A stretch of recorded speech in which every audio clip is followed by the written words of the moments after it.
So we've got a fantastic lineup today. I'm delighted to welcome the guest speakers here, and we're exploring the role of content design in building great user-centred services. So we've got our digital service standards for Wales, which hopefully you're familiar with, and the fifth one looks at making sure that everyone can use the services that we design. When people use public services, they usually don't have an alternative, so we need to make sure that when we are designing services that they're working for everyone. And we're delighted that we have just recruited our head of standards, Rhiannon Lawson, who's on the webinar today, to the CDPS, and who'll be supporting organisations to adopt these standards and show what good looks like as well. So first up is going to be Simon Busch. Simon is a content designer here at the CDPS. Simon's going to do a bit of a content design 101 for us. And then after that, we're going to hear from the fab team at the ONS. So we've got Paul, we've got Amelia, we've got the two Suzannes, who are going to talk us through the content design of the latest census, with a couple of caveats as well, which the team will talk you through. So Simon, I'm going to hand over to you. And I believe you're going to share your screen and kick us off. Thanks, Ed. And Gemma, if you could just confirm for me that you are seeing the screen now. Yeah, it's good to go. Well, good morning and bore da, everyone. Welcome to Content Design 101. It's called that, but don't worry, I assure you there won't be a test at the end. But I will cover what the newish discipline of content design is, some of its principles, and how it arose at this particular point in history. I'll be talking for about 20 minutes, and then we'll be hearing a case study from the ONS, as Edwina said, about how they've been putting some content design principles into practice on census content, which sounds fascinating. And here, if you like, is a job description for a content designer, what they do day to day. And again, note the emphasis there on doing. Content design is all about using language in a very task-oriented way. It's about helping people to do things, whether it's interacting with the government or whoever it might be. And just out of interest, this is something that cropped up quite recently. According to LinkedIn anyway, content designer is the 9th fastest growing job role in the UK. And on that front, just a note about myself. Who am I to be telling you all about this? I've been working in government content design for about the past 6 years as head of content at DEFRA and at DWP.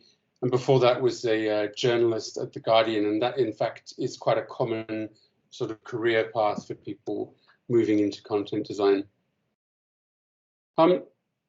It's worth clearing up at this point again, because a lot of people are unfamiliar with content design still, what it's not. And in linguistic terms, it often helps to define things by their opposite, by what they're not.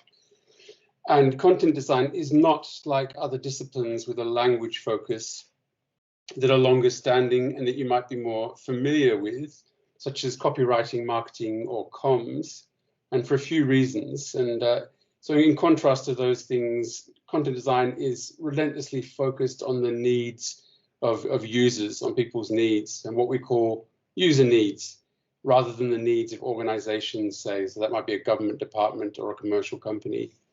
And because of that focus, we're less interested in behavior change, such as getting someone to buy a product, than in helping someone to actually do something, as I said before, to accomplish a task. And that's why we use the term user. It connotes someone using a service, for example, to complete a task. We content designers also look at the whole user journey, from researching a sport grant, say, to applying for one, to getting a grant, and then providing feedback afterwards. We don't design content for just one part of the journey, say the digital part, but we want to create a seamless overall experience. And finally, content designers collaborate far more with other disciplines than would that copywriter typing away in their metaphorical garret. We work hand in hand, in particular with user researchers to discover user needs, and with interaction designers to serve those needs in the best format.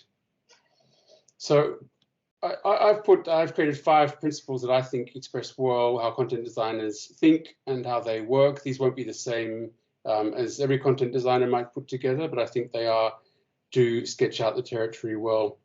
I'll just give you a minute to read those, which I'll be addressing in more detail as we go further into the talk.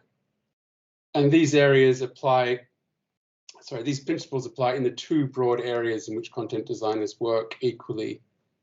And those two areas are what we call flat content, for example, guidance, and it's called flat because it's as if it's on a single page, and services. And the example here is the check for flooding service from DEFRA, where the user is required to enter some information into the service. I will talk later about how content design came about, but it's worth noting that in a sense, none of the principles those 5 principles I just showed you are new. Here is a quote from a certain George Orwell, who I hope some of you have heard of, describing a very similar approaches to communicating more than half a century ago. So in a way, it's a spirit of communication which is tried and true in a new context. So let's start with where content designers start, user needs. And here are some typical, some representative high-level user needs to do with social care, tax, the environment, hazardous waste in particular. And some of these user needs CDPS is working on right at the moment. So when content designers have isolated these user needs with a researcher and other members of a service team, it's then time to turn them into content, which is when you create from these user needs more detailed user stories. Again, a lot of you on the call will be familiar with it, but some may not. Here's a user story of a somewhat dramatic bent from, I think, The Princess Bride, as I recall, following the typical structure of user stories. As a certain user, I need to do something so that I can accomplish a certain task. And here is a slightly more prosaic user story, again to do with wildlife control, which will help the content designer to concentrate on what bit of content should be on a particular page to respond to that user story. Excuse me, here's another example, but a bad example of a user story. And it's bad because, if you like, it gives the ending of the story away. It presumes exactly that which you need to discover by means of research and testing. It's saying that the way to answer this user need is with something that already exists, a benefits calculator, for example. So to use a bit of jargon myself, it's solutionizing, which is not what we want to do with the user story. User stories should be as open as possible so you can discover potential solutions. And this is a better way of writing a user story in that subject area in a more open-ended way. The user's needs are the very basic needs are expressed there. They need to get financial help so they can carry on looking after the person they care for. And it might turn out that a benefits calculator is the way to do that. It might not be a digital service at all. So we don't want to use the phrase beg the question, presume that which we're actually trying to answer. So once you've established your user needs, you need to think about how you meet those needs. And content designers, as an absolutely crucial principle, use language that people use, not the formal language of government or the persuasive language of commerce, but the actual everyday language that people use in conversation. And there are 2 parts to this principle, 2 reasons for it. One is that when people are searching online, and if you're not using the language they use, they simply won't find your content. It will disappear to the end of search results. It won't be up front and center. And if they do discover it when they land upon your content, but you're not using language they understand, well, they won't absorb your content and you've wasted their journey. So those are 2 pretty compelling reasons to use the right kind of language, to use users' language. How do you discover that language? Well, there are many sources of research you can do with a user researcher as a content designer. You do analysis of search terms on Google or whatever it might be. You look at social media conversations. You get friends with colleagues in a call center and find out from them what people are actually calling about, what they don't understand. You can lurk in specialist forums and blogs to get a sense of the language people are using and what they're talking about. And finally, if you have the resources, you can do interviews with users. That can be anywhere. It can be at a bus stop, in a workplace, in the queue, in a coffee shop. Any user research is usually better than none to actually test your content in the real world. Or if you have the resources, you can have you can test users in a more controlled setting of a user research lab. But really, test, and keep testing. So to give you an example, here is a haul of words gathered through those research methods for wildlife control. It's using an example of something I worked on recently. You don't need to absorb all of those words, of course, but just pulling out some at random. People are talking about rats and about stewardship and permitted animals and even ferreting. So to create content to answer that user story we looked at earlier, you would have to think about, how can I weave in some of these terms to make my content findable, to make it understandable. And again, this is just another example. You don't need to read this. It's just to show you how content designers think in this research stage. These are search terms associated with the principal search word agile. And it's this slide comes from a tool called Answer the Public, which creates diagrams, this wheel-like diagram, for example, showing all of the terms that people are searching for associated with that central one, that term agile, how agile are foxes, when agile started, and so on. And so you have a good sense of, again, how to weave those sorts of terms into your content to make it relevant. Just some examples of why you need to do that, some pretty stark ones, in fact. Here are, this graph represents searches for the terms Brexit and EU exit on Google Trends from a few years ago. You can see that EU exit absolutely flatlined. No one was really talking about that. But the term Brexit resembles a post-exercise cardiogram of an excited person jumping up and down. You might have noticed at the time people were not having fiery debates throwing around the term EU exit. They were certainly having fiery debates throwing around the term Brexit, however. And it's for this reason that the government allowed content designers eventually to stop talking about EU exit and to start talking about Brexit, because that's what ordinary people were talking about. And again, because this is such a crucial point, here's another example of the name of a benefit. So the term widow's benefit for a pension allowance was used for a long time, and it was swapped to bereavement allowance, which was a more formal sort of term. Bereavement allowance was getting very few searches on gov.uk a month. Widow's pension, the older and more familiar term, was getting about 10 times as many. So really, in the content that we created, we had to refer to both. And this is a potential solution which uses both the new formal correct term and the old one as well. Just as a point of interest, though, the more common term isn't necessarily always right. Here's another example from welfare content, particularly interviewing universal credit users. And they associated the very simple short term get heavily with scrounging, with being a welfare scrounger in inverted commas. And they associated receive with being a more neutral term, a less loaded one. The more formal word was less loaded. So you definitely have to take those findings into account when designing that sort of content as well. So moving now to a third principle, once you have determined the kind of language people use, how do you construct sentences at a more granular level? And again, it's all about being as simple as possible, both in the words you use and the sentences you make from those words.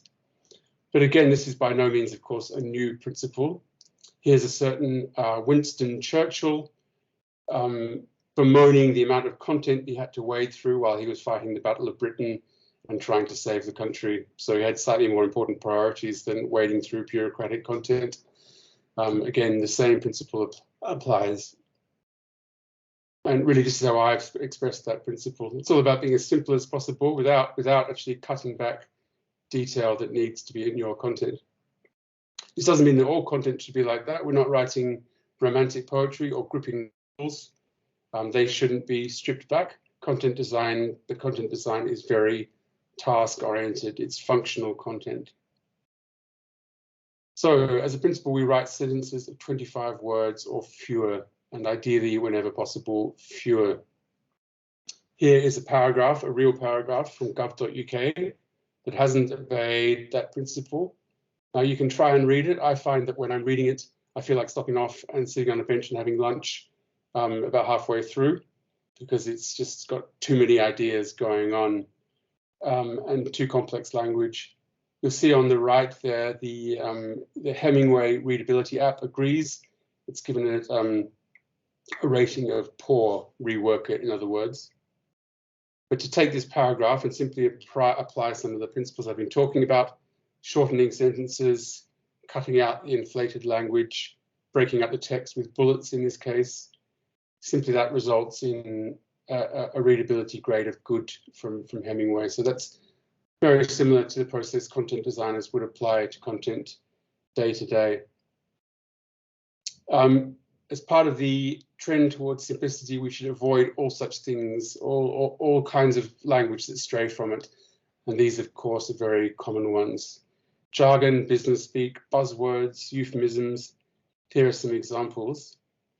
And again, look to the Wales, the Gov.Wales style guide for a longer list. We don't use inflated words, pompous words like empower, allows a great alternative. The dreaded incentivize, encourage is just fine. The tongue twister facilitate, use instead something more concrete and specific, such as run a workshop. The dreaded going forward, please, let's consign this phrase to history. From now on or in the future will be fine. And we don't tend to slim down services. Slim down is best restricted to the dietary context, which probably a lot of us will still be thinking about after lockdown. Make smaller is completely fine. And just as an aside, if you'll allow me, a pet dislike is the phrase going forward, an amusing article from The Guardian about why we should get rid of it. And I'm happy to share that link. A little background. Content designers are very interested in linguistics, understanding how people speak, how they learn to read, for example. We're always bearing in mind the fact that you actually take on your basic vocabulary really early on, before the age of about 9. And for most people, it's around 5,000 words. These are the words you use day to day. It's your spare change, if you like, of language. You learn them, you recognize them, and then you don't actually read them. You kind of absorb them almost by osmosis. So content designers have to write bearing that in mind. We pretty much draw our vocabulary from those basic 5,000 words or so that people take on very early on in life. We're also bearing in mind that people don't read sentences from beginning to end, especially if it's just something they need to read to complete a task. They typically skip, and you can think about it yourself. You skip from one word to another, missing about a third of a sentence as you kind of gobble it down. And we have to make that gobbling down, if you like, in content as easy as possible. And by the way, you don't need to write in a more highfalutin, complex way the more educated your audience is. In fact, it's quite the contrary. Here is a maxim, if you like, advanced by the legal scholar Christopher Trudeau, testing people. And in fact, it shows that the more educated you are and the more complex the idea, the more readers prefer simple language. So in other words, everyone likes simple language when they can. What we try to do as content designers is to put it another way, is to minimize the load on short-term memory. Humans have a very limited short-term memory, and what we want to do is to maximize how much they can actually commit to learning, to longer-term memory, to retaining knowledge. But we don't overload. Humans have a limited cognitive load, and using simple language is a way of minimizing that load, so there's more room to understand. And this is a very simple way of putting that principle. The more complex something is, the simpler should be the presentation. To move now to the fourth principle of writing, and again, it's about these principles of using the active voice and addressing the user at some of the most straightforward ways you can clarify and simplify writing. We use the active voice whenever we can. Now, the active voice is, I've noticed in giving plain English classes, that a lot of people still don't quite understand what the active voice is. It isn't just about making language pacey and fast and exciting. It's a way of constructing a sentence. So here, to paraphrase a certain well-known Jamaican singer, passive and active examples. You can see why he chose the active over the passive. And here is another example. And in this case, you can see why The passive voice is beloved of certain politicians, for example. Mistakes were made. The problem with the passive voice is it doesn't say who did something. It doesn't take responsibility for one thing. So mistakes were made by whom? And the active version of that voice is we made mistakes. It's very clear. And the final reason why we prefer the active voice is it's just typically shorter and more elegant than the passive version. And you can see why this advertising slogan, for example, was not rendered in the passive voice, or if it was, those copywriters will probably let go. Moving now to arguably the most powerful word in the English language. Content designers use you and we, etc., whenever they can. A lot of reasons for that. It's actually hard to write in the passive if you use you. It's more inviting and personal. It talks directly to the reader. It allows people to see themselves in the text. So here are some examples of before and after with you and without you. If you just scan that line, I think you can almost feel the freezing temperature, the formality of that human resources language. But if we simplify it and insert you, it immediately calls out to the user that this is about them. The tone is more human.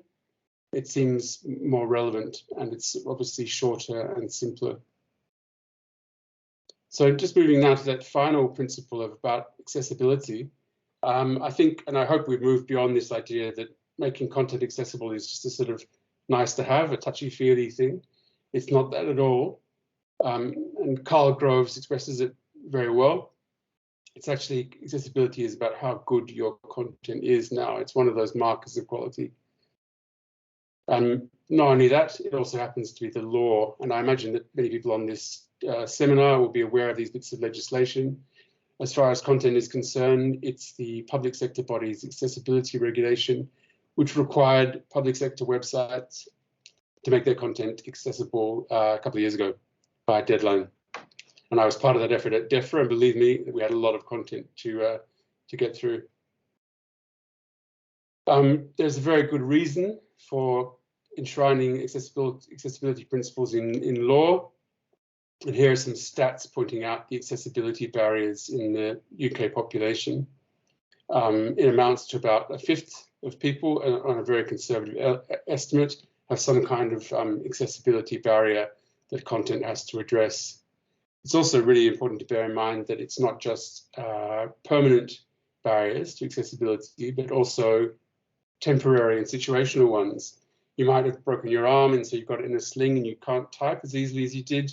You might be a new parent who's carrying a kid and yet still needs to use government services. You might be in a workplace where there's a lot of background noise. All of these are still accessibility issues. And the standard that we have to achieve in the public sector is AA standard of WCAG, which is the Web Content Accessibility Guidelines, pronounced as an acronym. Public sector content must potentially reach everyone. That's part of its goal. So, and that's why it simply has to be accessible. It's not just an add-on. And these are the principles of WCAG. And again, that's probably a separate talk, an interesting one about how they translate into content. But they are the pillars of accessible content, if you like. So just to return to those 5 principles as we come to the end, I think it's worth just finishing by saying a little bit about how content design might have come about, now. How did we get, in other words, from this? It's our old friend Sir Humphrey Appleby. And again, in the comedy program, Yes Minister, I realise this might be a somewhat generational reference, but Humphrey Appleby was such a brilliantly drawn character. He's become, in a sense, transcendent. And he was a civil servant who was, the user needs were perhaps, if you like, his last concern, whereas obfuscation and confusion were his primary concerns.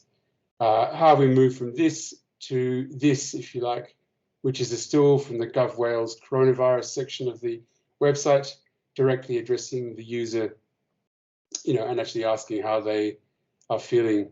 I think, language changes to reflect society around it, and arguably society has become, in recent decades, less hierarchical, more accepting of difference. And I think content design reflects that expectation of universal accessibility, and that's one reason for why it's come about when it has.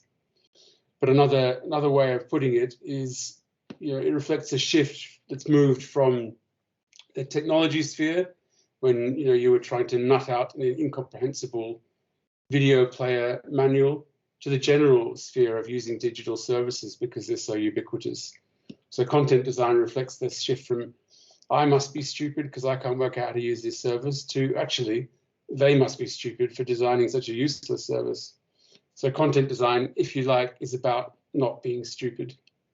Thanks very much, and I'll unshare and we can move to the ONS presentation. Lovely. Thank you, Simon. That's great. Paul, I think you're up first, so if you want to get your presentation up, that would be great. Simon, some really good takeaways there for attendees as well. So things like the readability app, interesting to put pieces of content into that readability app and see where you grade yourself, but also things like the style guidelines as well, and the WCAG guidelines. If you'd be interested in a session on the accessibility content, looking at WCAG, pop it in the chat if you are, and we can look at running something either as part of one of our communities practice or a further webinar. So Paul, over to you when you're ready. Okay. Can everyone see this okay? Yeah, looking good. Sure, okay. Okay, so just to introduce myself, I'm Paul McGarvey. I'm Senior Content Designer at the ONS. I joined about 2016, and similar to Simon, I also used to be a journalist. Actually, to Amelia, Susanna, and Susanna, do you want to quickly introduce yourselves as well before we start? Yeah. Hi, I'm Amelia. I am a senior content designer at the ONS with Paul as well, and I've been at the ONS for about 5 years. And before coming into content design, I used to work in the private sector in magazine journalism, so from a similar kind of editorial background as well. I'm Susanna, and I've been at ONS about just over 2 years, although I only joined the central content design team a year ago. Before that, I was not a journalist. I actually worked on a few different local authority council websites as they were having refreshers. So I did a lot of council content. Hi, I'm Suzanne, Senior Content Designer for ONS. I've been at ONS now almost a year. Before then, I wasn't a journalist. I came from Welsh Government, where I was a content designer there, working in the central team. And before then, before I specialised in content design, I was a digital and web manager for Care Inspectorate Wales. Okay, thanks. So we are the content design service. We work within the digital publishing part of the ONS, and the team's kind of main responsibility is ensuring all the outputs that are published on the ONS website go through our editorial process, and we also manage the house style, and we also kind of are responsible for kind of encouraging and supporting teams to write in a more user-centric, more plain English way. And this is exemplified by turning all the work from since 2021 into easy to understand and user-centered content. And the second half of the presentation will focus on that. So how we differ from other UK civil service content designers, and this is something I'm very conscious of in the 6 years I've been here, and community events. I've been to like conferences and seminars like this. So because of the way we publish statistical content that's written by statisticians, the subject matter experts. We don't write the content, and that's unlikely to change because of the sheer form of content that is published. It means the team, we only proofread, we don't copy edit, and because it's something that's steadily increased in the time I've been at ONS, where we start off, I think it's about 600 things a year, and it's just increased every year. And during the pandemic, with all the demands for data around COVID, there was a further explosion. So while we, another content designer working in the more service kind of, on the surface would perhaps coalesce, correspond with subject matter experts get all the fact, and then sure it's written in ways to adhere to all the kind of design principles this time outlined. We kind of, because of that kind of imbalance of content design resource to the amount of stuff that's published, we focus on champion user needs, define what best practices, and just offer support to statistical office, like if you're in drafts, whatnot, giving feedback. And our census content designers are working on a variety of products to help you understand, users understand census. So they are doing a bit more of the classical prototyping and user testing, but I'll leave that for Susanna and Susanna to discuss. So the team in its current form was formed in 2017.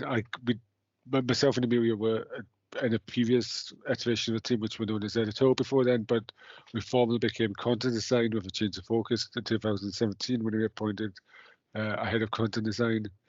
And the most kind of work we've done in that kind of very publishing heavy context, which has had the most impact, is we've worked very hard to establish ourselves as experts on content and shifting away from being an editorial team to a content design team, and saying we know what best practice is in this realm, and we are the ones that can support you in achieving that. And again, as I said, because of the sheer volume of content, we decided to take the approach of education, helping the subject matter experts of statisticians understand why publishing online is different from perhaps like academic publishing, and different best practice in them. Kind of bringing these principles to statistical bulletins, which Amelia is going to talk about in more detail later. Introducing word limits. We're not really going to go into that here. There's a different context of why word limits were introduced, but it's something that we've kind of been supporters of for a while, because we do have quite long releases of statistical bulletins, and that's the kind of something we've made recently that's had a real big impact, and turning the 2021 census into content, which you'll hear about later. So when content design was introduced to the ONS, again, the background to this is like, we launched a new website in 2016, just prior to me joining. Before then, we had a decentralized publishing model where the statistical teams were uploading their own content into the content management system, and that meant there wasn't really any kind of consistency or house style applied. And there was fairly minimal kind of proofreading checks from our central team. Again, there wasn't sufficient resource to kind of scale up to kind of meet that challenge. Stakeholders were accustomed to a certain degree of autonomy over their own releases. They weren't always used to follow house style, and again, it's lack of consistency, and that has so many forms of, like, if statistical bulletins are all laid out in different ways of doing different things, users can't familiarise themselves with any kind of patterns or know where to find things from release to release. The obstacles we faced is, as we were trying to establish ourselves as the experts, there was a lot of pushback on things like house style, even things like we bring in like plain English, advice of plain English accessibility. There was a lot of pushback and like that, because perhaps ran contrary to the established way of doing things, and this was tended to take place in the run up to the deadlines the day before publication, which was very stressful for everyone involved. Our expertise wasn't deferred to, and again, I mentioned inconsistency across releases, which is, if you're in the decentralized model and you maybe there's people go to work in silos and they're not aware of that, they might not see how that's a problem. But for the users and the general public who don't see content as something that should reflect the internal structures of an organization, and are just looking for plain English terms in search engines, that's a problem. So our response was, we introduced a new publishing model where rather than get into this feedback loop of defined drafting, defined feedback and drafts. Sorry, excuse me.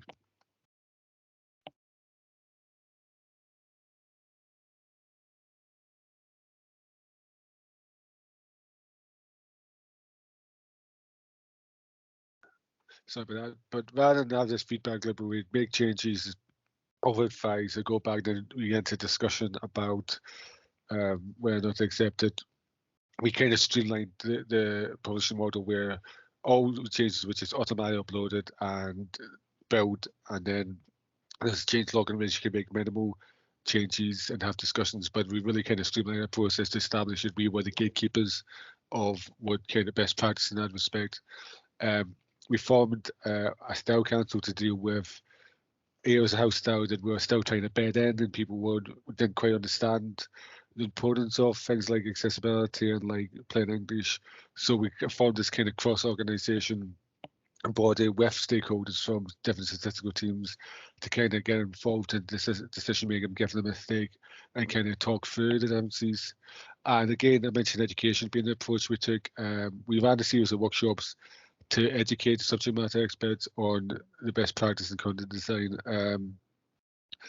And yeah, we started off with one half-a-day workshop, but we eventually, the challenges we faced was like, because statisticians come from a very particular background, sometimes they join the ONS from universities.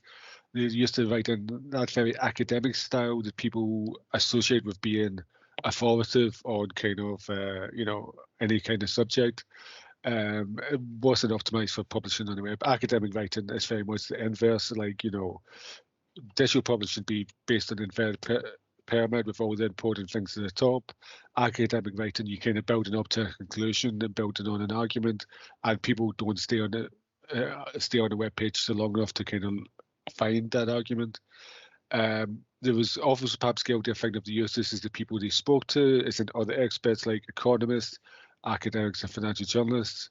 And it's quite hard to get by on accessibility. And this was a few years ago before the legislation slighted, although it's still something we're having continual conversations about. And we decided support and education was the best way forward to change that culture. So we started off with one half-a-day event for the web workshop.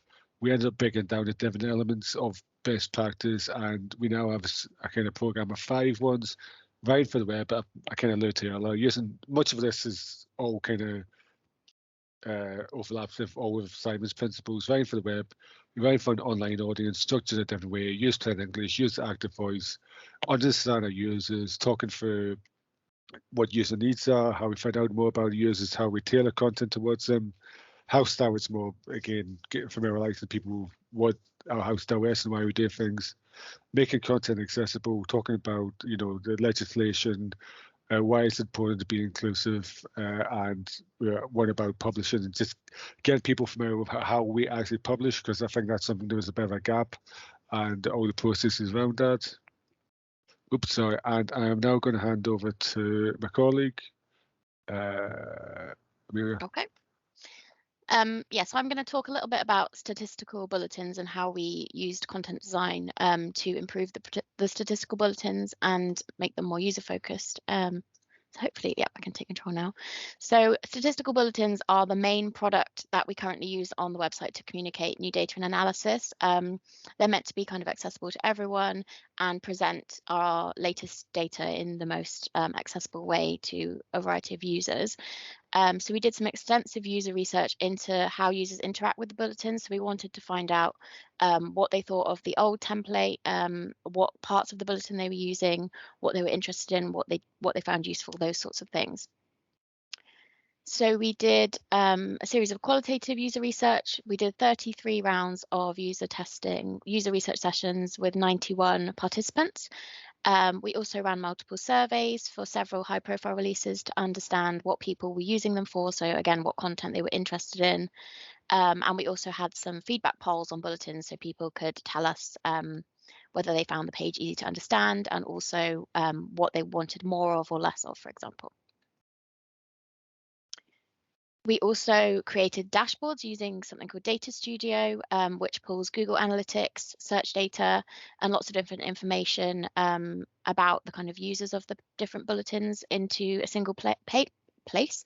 So we could look at kind of how long they were spending on the page, how many people were viewing the page, what device they were accessing the page on, because obviously device type can have a big impact on the way that you might lay out the page. We also could look at a breakdown by kind of connections, whether they were accessing on like a government connection or a home broadband. Obviously now with people working from home, that's a bit more challenging, but it also presented data by age and sex breakdown as well. So we could really help the teams behind each of these bulletins to build a picture of who their users are.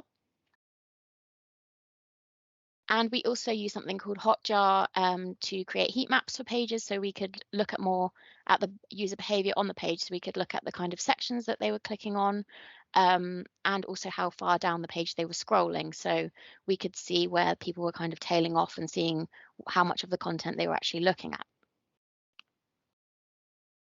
So the results that we found from the research were that 80% of users of ONS bulletins don't read past the first quarter of a page, and only 5% actually scroll to the bottom of the page. So most people are only reading your main point section, and then they're going, so they're getting the high level trends and then leaving.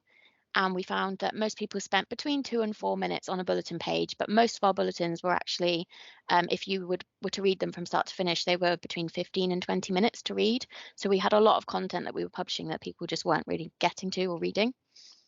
80% of visits to the website were through search engines, so people were landing directly on the bulletin page. They weren't searching via the website and getting to a page that way. So we really needed to think about our titles and summaries and making sure that they were ranking well in search. And we found that users were entering simple questions into search engines to find the information, which wasn't necessarily reflected in some of the titles that we were using for these pages. So what we did, identified that users wanted to complete 3 main tasks when they came to a bulletin page. And these are in order of priority of importance. So the main thing that they wanted to do was read the latest analysis. Then they wanted to get the latest data. And then thirdly, it was to learn more about how the latest data were gathered, so more of your kind of quality information. And this informed a new structure for bulletins, which was based around all of the information that we gathered. So it had a kind of different visual style to other products so that users could know that they were on a bulletin page, but it also had so it was structured around tasks. So each section was focused on a specific task that we'd identified from the research. The releases were named after the topics that users were searching for rather than the survey name. So within ONS, we tend to refer to things based on the survey that they come from, which was more of an internal thing. So we tried to flip that so that they were titled based on the topics that users were interested in. So I can't think of an example, but I think there's an example coming up, so we can talk about that then. We also used standardized sections, so every bulletin has the same series of sections when they come to a page, so the user can clearly find what they need in each bulletin, which makes them more consistent. And we encourage teams to use really short label headings because our research found that users preferred shorter labels rather than quite detailed section headings. So getting those sections much shorter made them much easier to navigate between in the table of contents. And we had a greater focus on using charts to tell the story, so to help make the pages shorter and avoid authors kind of repeating paragraphs of text that presented the same message as the chart, which was making the pages much longer. And we also introduced a new warning pattern. So one of the things that came out of the research was that users weren't always sure of any kind of caveats around the data, so anything that they might need to understand around the quality whilst understanding the main trends. So we created a new grey warning box, which highlights anything that the user needs to know to avoid them misinterpreting the data. And this is a pattern that's now used across all of the bulletins, so it's easily identifiable. So this is an example of one of the old bulletins before the revamp. So as you can see, this is based on the survey name, so it's the annual survey of hours and earnings. I think this was about 40 pages originally. It was very long, named after the survey, and it had several really interesting topics that were buried within it. So it was really difficult for people to find those topics because they wouldn't know necessarily to go to this page. So this was one of the first bulletins that we worked with the team on to move it into the new structure. And so it covered really interesting topics, like I said, like gender, pay gap, low and high pay, and these kind of things. But again, users couldn't find them because they weren't in the title summary. And so we split it into 3 bulletins based on some specific user research we did around this bulletin, around the main topics that users identified as what they were interested in. So employee earnings in the UK, low and high pay, and the gender pay gap. And we used a section to link between them so that users who wanted all 3 of those things could easily get between the 3 pages. And splitting the analysis to fit the topics people were interested in made it much easier for people to find the content. So on the release day for the new bulletins, there were 77% more visits to the 3 bulletins combined than there were to the single previous ASH bulletin. And this was not just on release day, though, it's something that continued. So we had a 41% increase in page views. People were also spending longer on the page across the 3 bulletins. So because the pages were much shorter, they were actually reading more of the information. And there was a 35% decrease in the amount of content that nobody looked at, as well as an increase in the user satisfaction score. So people were saying they found them easier to understand. And this new approach for bulletin has now been rolled out across all bulletins on the ONS site. And there's been a significant increase in user engagement. They're much more shorter and more focused, and each section has a clearer focus for users. They use topic focused titles, so they're easier to find and reflect the user language. And it just creates a much more consistent experience for users. So when they're coming to a page, they know that there's going to be standard sections, and they know the data section where the data are going to be. So when they get there, it's much easier for them to find what they're looking for, regardless of the topic. And over to Susanna or Suzanne, I'm not sure who. I think it's me. Let me see Okay. if I can take control. This is exciting. Oh, never done that before. Cool. Yeah. So Sue and I are the census content designers. We didn't do the content design for the actual collection of the survey. That was done by our predecessors, Laura and Lauren.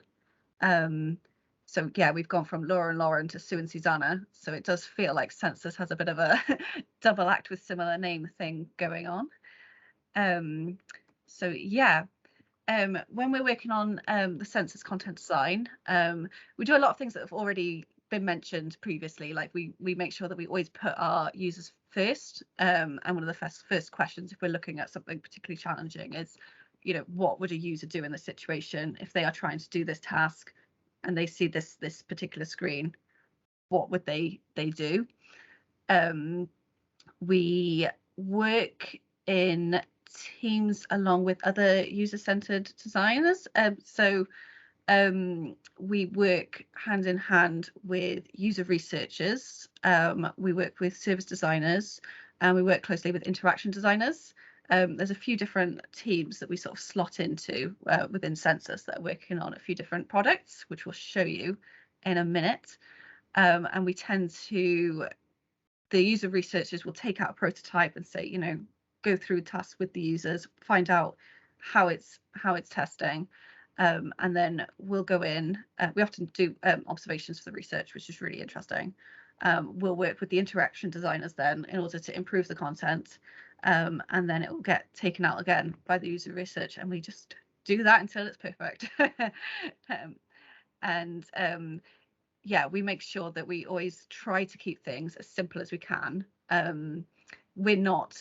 We've not got a statistical background, which I see as a positive, because it means that we're always saying, you know, if a user is looking at this who has no statistical background and they just want to find an answer to a question, are they able to do this?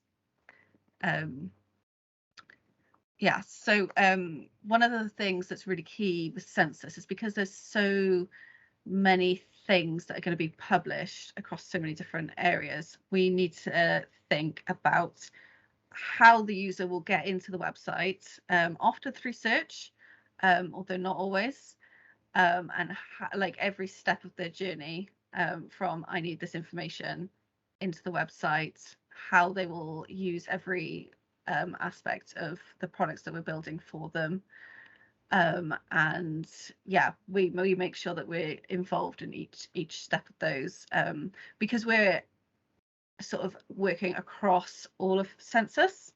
we're in quite a good position to see all the different things that the user will be using. And yeah, so one of the things that we worked out was that there was no way for users to find out what like different variable definitions meant, and there was a big gap in what everyone was planning, because everyone was sort of focused on their own little products, but because we were working across all of them, we were able to say, okay, users will not know what variables mean in any of these steps.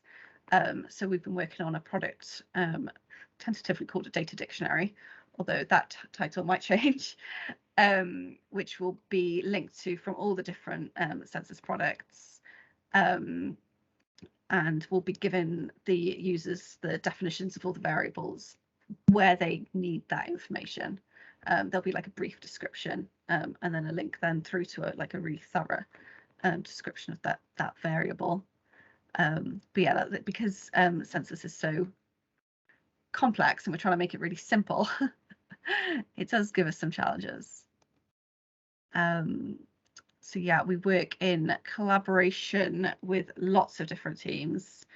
There's product teams with the user researchers and the interaction designers that I've already mentioned, that we work in those teams working on specific products. And then there's also the output teams, which are more, they're a bit more statistical, and so they are a little bit less user focused because they've not been indoctrinated into the way of user-centered design. So yeah, one of our biggest challenges is making them see that the information that they publish on the website really needs to be user focused, especially with census being such a high profile survey that everybody was involved with, and therefore everyone has an underlying interest in it at some point. Oh, Sue, you might need to take over now. Cool, thank you. Right, let's see if I can do this. Cool. Yes. Okay. Still working. That's good. Yep. Okay, so one of the projects that I'm working on is called Area Profiles. So this is a new geography project. So this design is as part of the journey that has been based on a start page. But it's not a start page in a sort of traditional sense at the moment, because as Susanna was explaining, the user journeys are complex with census. So this is one landing page that a user can come to start their journey. So they can start by, if they know their postcode, if they know the name of the town or the area that they're looking for, that type of thing. But also users could come in from different things, like, for example, search, and go directly to that area as well if they were to do that. So that's why in some ways this is not your traditional start page that you would see in a service for those reasons. So this project is an example of research and design. So I work really closely with a user researcher and an interaction designer. We work together designing and iterating the designs based on the insights and the research that we collect from users. So often I will go to the research sessions and I will observe what users are doing. It also gives me an opportunity to ask questions and get some clarification from users. That helps the process be more efficient, because that means that I can go straight back to work and make those amends, make those iterations to the design based on the insights that we've gathered through those. So the users that would use this product are inquiring citizens. So these are people who are interested in finding out information. And also you've got your information folder. So this is someone who is looking for information. So therefore they've got a task in mind of looking for information in their area. And that could be about the population. It could be about how many people work in that area, that type of thing. And also then policy influencers. So these are people who mainly work in local authorities or government, who are using the data to as part of their decision-making process. And we know that there is a need for this product because of the work that has been done previously in the past by those local authorities. So this is our overview page. So it's a short overview telling users what they can about the area that they're viewing. Also links then into nearby places. So work really closely as well with SEO, so search engine optimization expert, and getting some advice from them as part of our strategy. SEO and content, they're friends. They should be friends. They work really closely together to because you can't have one without the other.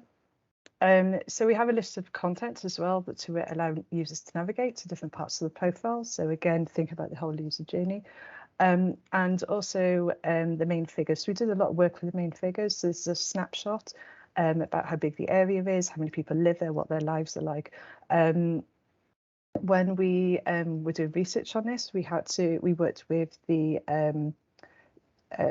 teams that work on putting the data sets together to make sure that what data would be available.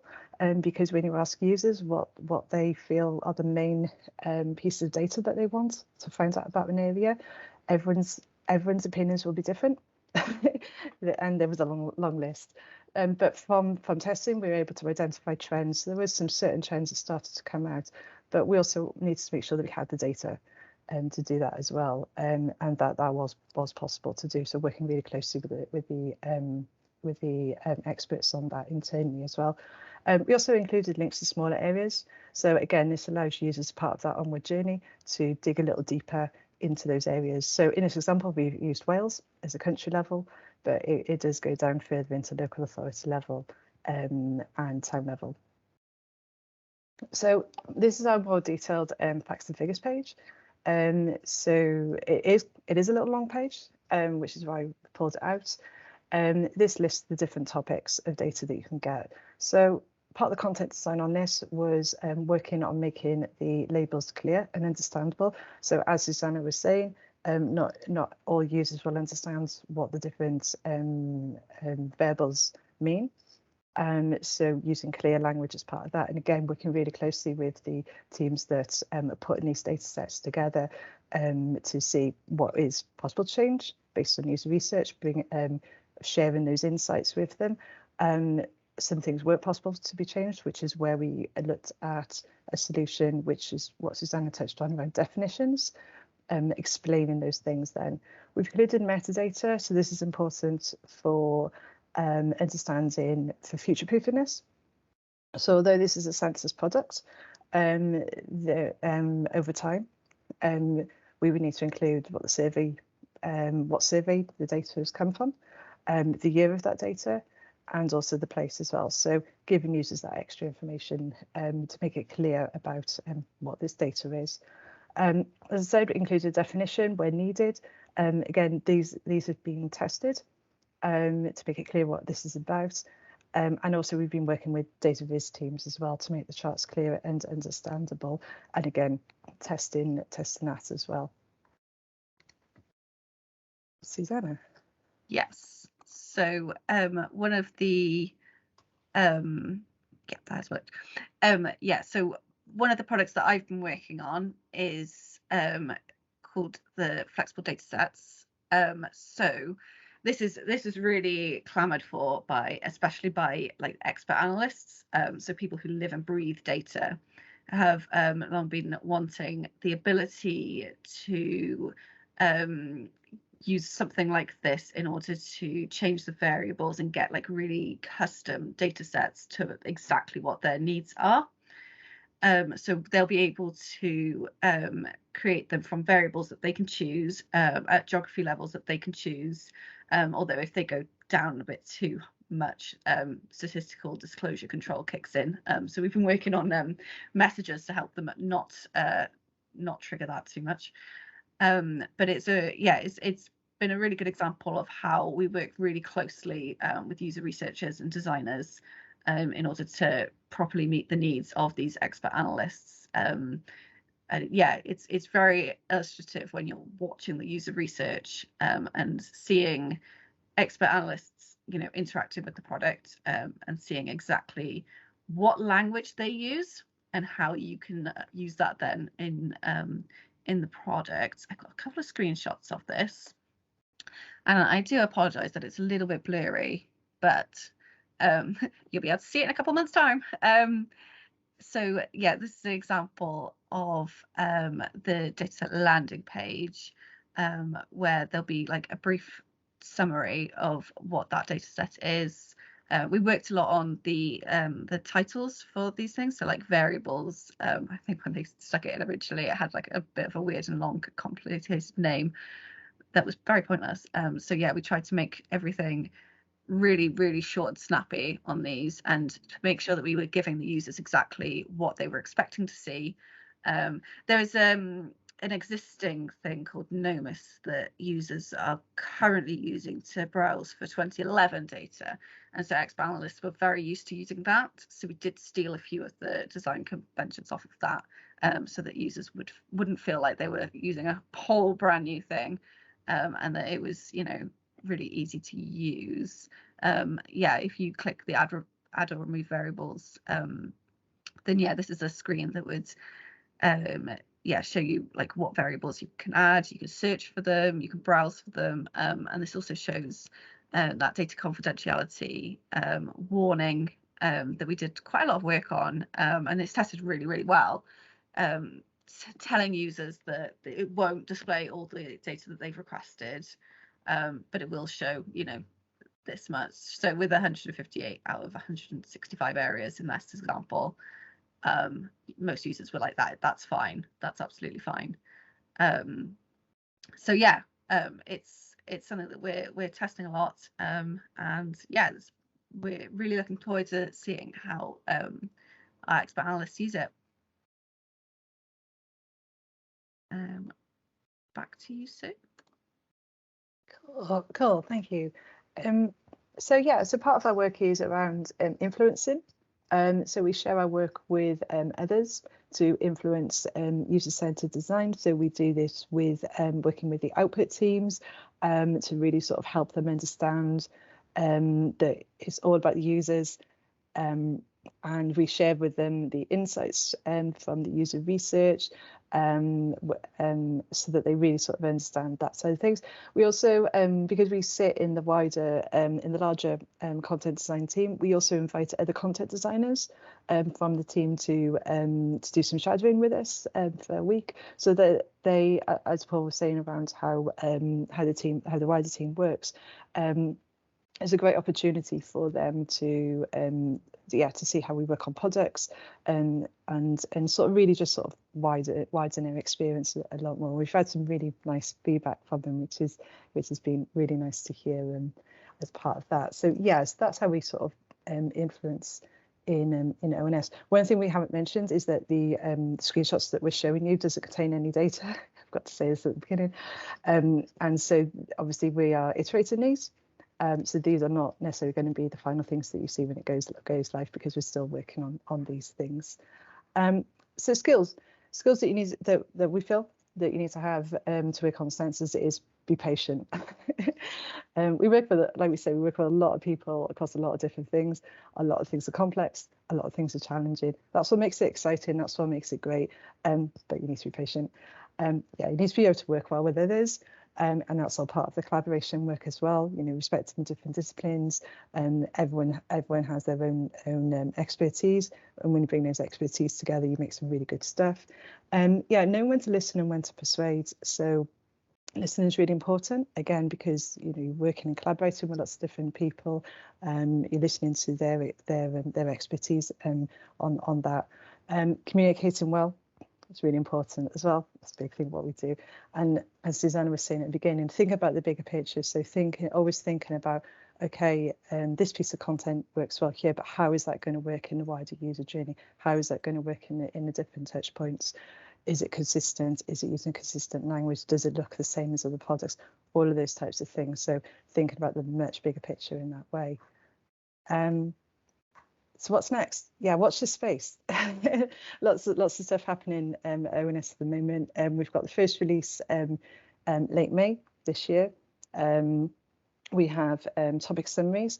So these are different pieces of content, analytical content about different types of from different topics from the census, area profiles, data sets, and and lots more coming up. So yeah, watch this space. Keep on having a look at the website. I'm sure we'll be tweeting about those things as well. So yeah, just check it out. Lovely. Thank you very much. That's fantastic. Thank you so much, team. What a lot of information covered there, from culture to kind of examples of practice of kind of how you're doing things at the minute, right down to tools to assist with user research and things like that. So absolutely fabulous. Thank you so much. And you know, something we could have you back to talk about kind of when the release is done and kind of next iterations and things like that. So I'm really conscious of time, but I do want to give you an opportunity to ask questions. So are there any burning questions either for Simon or for the team at ONS? Either pop it in the chat or pop up your hand. No, everybody's bellies are rumbling, I think. If you do think of any questions after this, you know, drop us a line here, either to myself or Gemma, and we will get it answered from the team. Just to say, diolch yn fawr iawn, thank you so much for your time. I did pop a link in the chat to further training we're running if you're interested in upskilling or learning more about the concept of content design. So please book onto that. We've got a couple of spaces left. And yeah, lovely. Thank you so much. Enjoy the rest of your day, and diolch yn fawr.